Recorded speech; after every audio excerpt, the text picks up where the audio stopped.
Hello students, today we're going to be talking about conditional statements. Please don't forget to take notes as you go and bring them to class tomorrow and do the check that follows the video.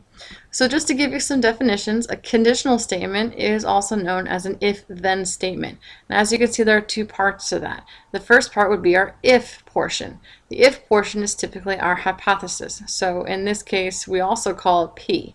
Then we have the then statement, or the then portion of the statement, which is the conclusion. And we use a symbol called Q. The reason we have that is so we can kind of simplify things down for us, and we can use symbols such as this. So P arrow Q means if P then Q, or that P implies Q. So it's very important to be able to identify both what the hypothesis and the conclusion are so that we can write other different types of if-then statements.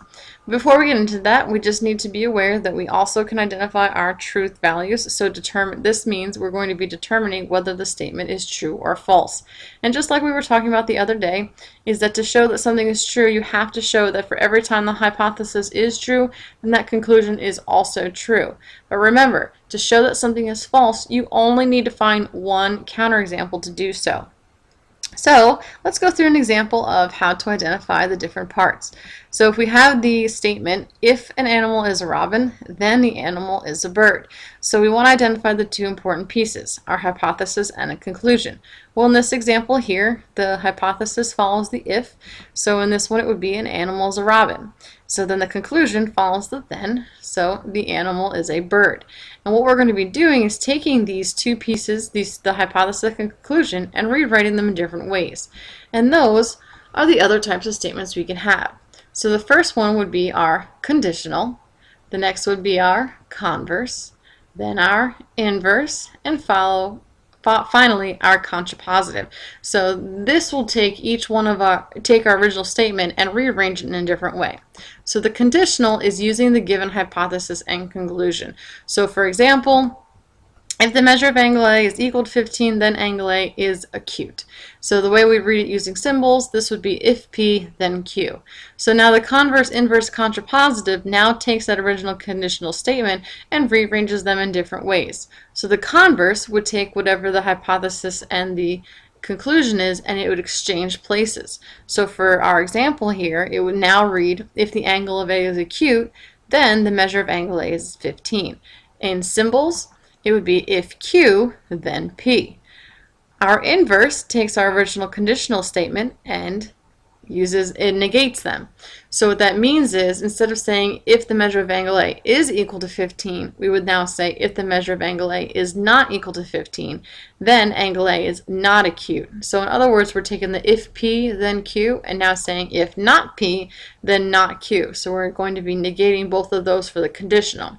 The contrapositive, though, is going to be negating the hypothesis and the conclusion of the converse instead.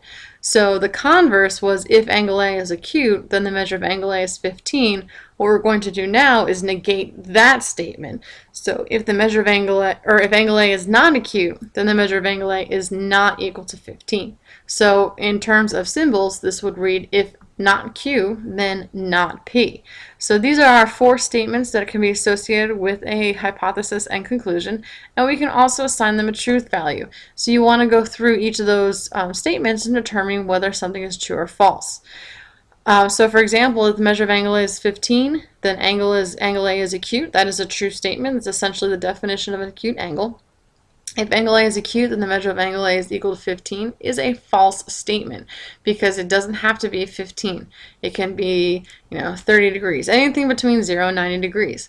The inverse, if the measure of angle A is not equal to 15, then angle A is not acute. Again, that's not necessarily true because it could have be the measure of, say, 60 degrees and it's still acute. And then the contrapositive, if angle A is not acute, then the measure of angle A is not 15. And that is a true statement because if it's not going to be between 0 and 90, there's no way that it can be equal to 15 degrees.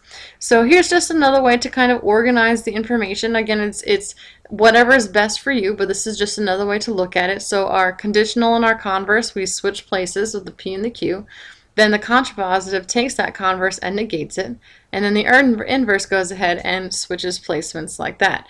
Now while I'm talking about this, I will always list in my directions as conditional, converse, inverse, contrapositive, so you can always rely on me going in that order every time I do directions for something.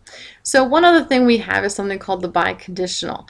A biconditional is a single true statement that combines a true conditional and its converse. And now instead of using if and thens, we take those two portions and in the middle we would write an if and only if. And that's the biggest difference between our normal conditionals and our biconditionals, is our biconditionals no longer have that if-then portion in there. So let's just take a look at example. We're going to rewrite a statement as a biconditional. So the conditional statement is, if the sum of the measure of two angles is 180 degrees, then the two angles form a straight angle. So what we need to do is check that if the converse is true, then we can rewrite the statement as a biconditional. So we need both the conditional and the converse to be true in order to write a biconditional. So our converse is taking the hypothesis and the conclusion and switching places. So this one would read, if two angles form a straight angle, then the sum of the measures is 180 degrees. And this is a true statement. So as you can see, both of them have this if-then portion to it. What we're going to do is, instead of using if and then, we're going to write the sum of the measure of two angles is 180 degrees. If and only if the two angles form a straight angle. So we still have our hypothesis and a conclusion that we had in the original condition statement, but now it's not starting with an if. Or it's not in here, we don't have a then. Instead, in the middle, we have the if and only if. And that's the biggest thing to remember when it comes to biconditionals. And we usually see these in our definitions that we're going to be using in the future. If you have any questions at this time, please make sure you write them down. Also do the completion at the end underneath this video. I'll see you tomorrow in class.